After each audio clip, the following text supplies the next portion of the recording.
ગમે નહીં કાંઈ ગમે નહીં, દાદા ભગવાન વિના બીજું કાંઈ નહીં. રૂચે નહીં કાંઈ રૂચે નહીં, અસંગ સત્સંગ વિના બીજું કાંઈ રૂચે નહીં. જોવું નહીં કાંઈ જોવું નહીં, પૂતગલમાં શુદ્ધાત્મા વિના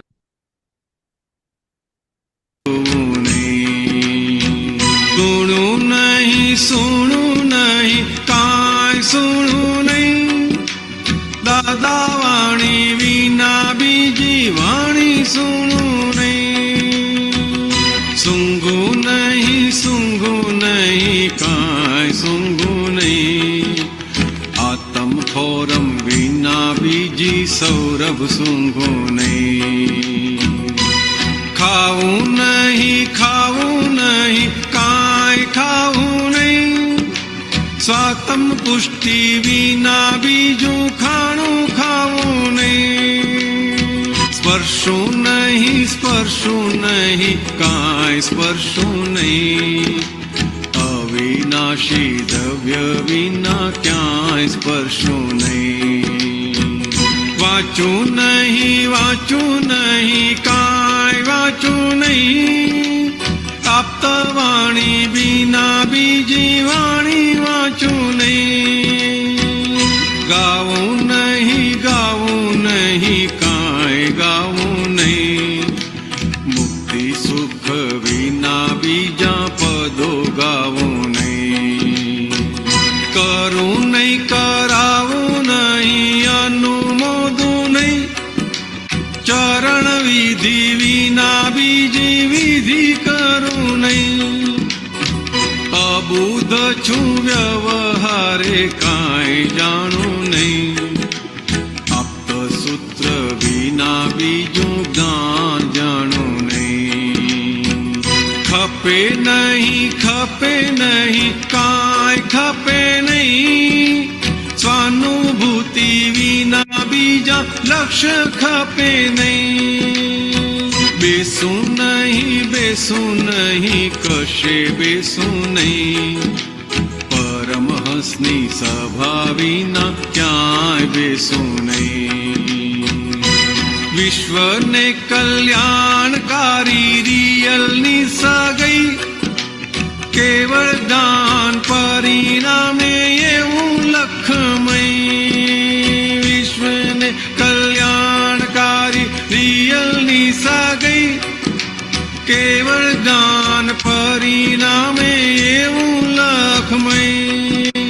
ગમે નહીં કાંઈ ગમે નહીં, દાદા ભગવાન વિના બીજું કાંઈ ગમે નહીં. દાદા ભગવાન વિના બીજું કાંઈ ગમે નહીં. દાદા ભગવાનના અસીમ જય જયકાર હો.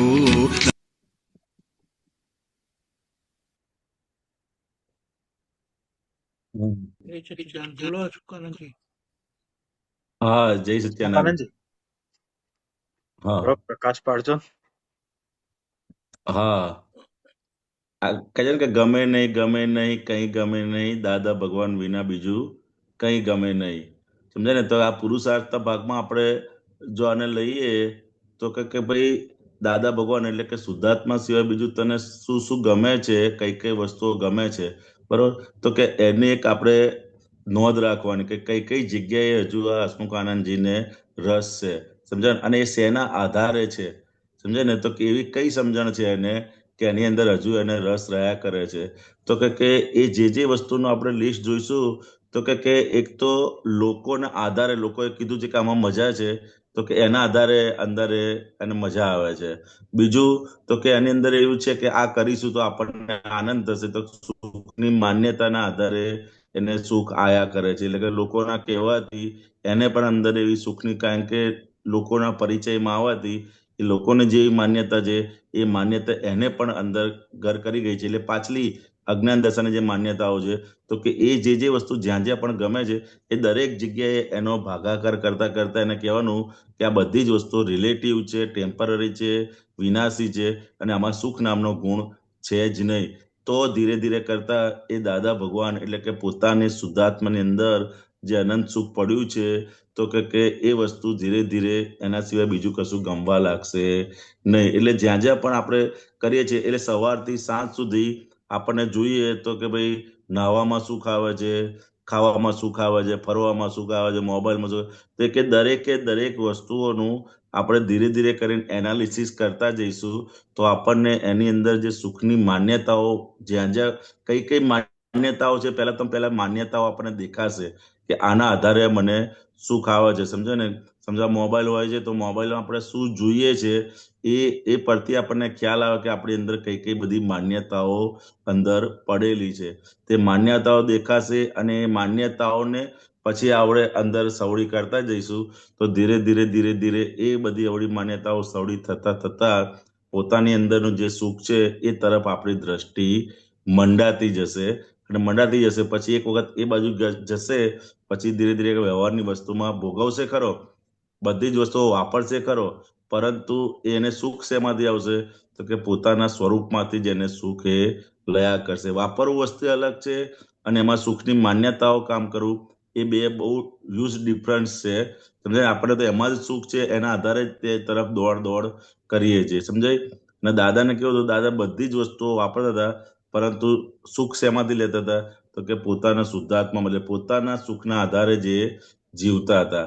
એવું સમજાય છે. જય સચ્ચિદાનંદ. ખૂબ સરસ. એટલે કેમ કરીને આપણને દાદા એટલે કે જ્ઞાન પક્ષે જ આપણે રહીએ અને એને જ પુષ્ટિ મળે. અને આ બધો વ્યવહાર બધો કેવો છે, આવીને જાય, સંયોગ આવીને ગયો એ ગયો, પાછો એ આવવાનો નહીં. એટલે જ્યાં ઉપયોગપૂર્વક રહ્યા તો એ સંજોગ પાછો આવે નહીં.